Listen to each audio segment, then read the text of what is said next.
दिल्ली के एक बड़े कॉलेज में नया सेशन शुरू हुआ था।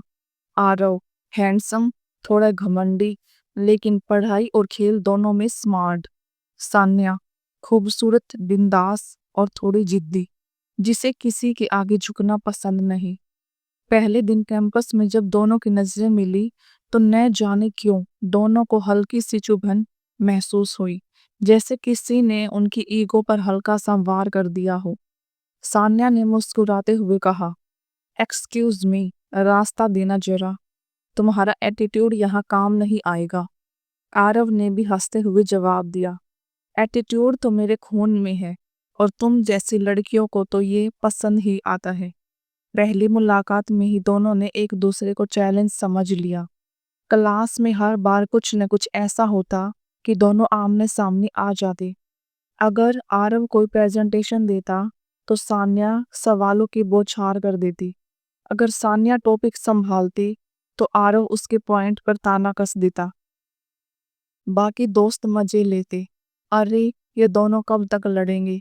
लेकिन शायद इन तकरारों के पीछे कहीं न कहीं एक अजीब सी दिलचस्पी पनप रही थी। कॉलेज का फेस्ट आया। सान्या को मॉडर्न डांस के लिए लीड दी गई और आरव को स्टेज मैनेजमेंट का काम मिला। रिहर्सल के दौरान एक बार सान्या फिसलने लगी तो आरव ने उसे पकड़ लिया।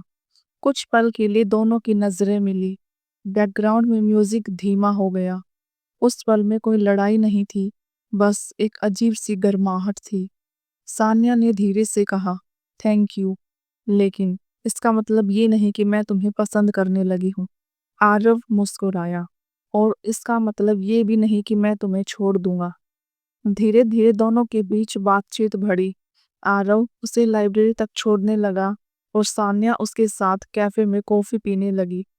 लोगों को लगने लगा कि शायद ये कपल बन चुके हैं, लेकिन दोनों अब भी इसे दोस्ती कहते थे। एक दिन बारिश हो रही थी। कैंपस में भीड़ कम थी। सान्या छतरी लिए खड़ी थी। तभी आरव पीछे से आया। छतरी में जगह है क्या? सान्या ने हंसते हुए छतरी आगे की और दोनों करीब करीब चलने लगे। पानी की बूंदें, ठंडी हवा और उनके बीच का फासला कम होते होते खत्म हो गया। आरव ने अचानक कहा, सान्या, मुझे नहीं पता ये कब हुआ, लेकिन मुझे तुम पसंद हो, बहुत। सान्या चुप रही, लेकिन उसके गालों की हल्की लाली सब कह गई।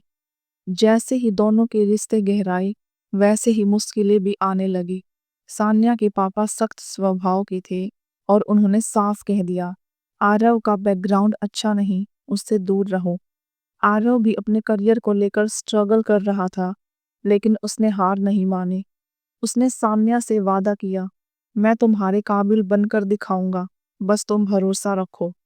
सान्या के घर वालों के दबाव में आकर दोनों कुछ महीनों के लिए अलग हो गई, पर कहते हैं ना, सच्चा प्यार जितना दूर जाता है उतना गहरा हो जाता है।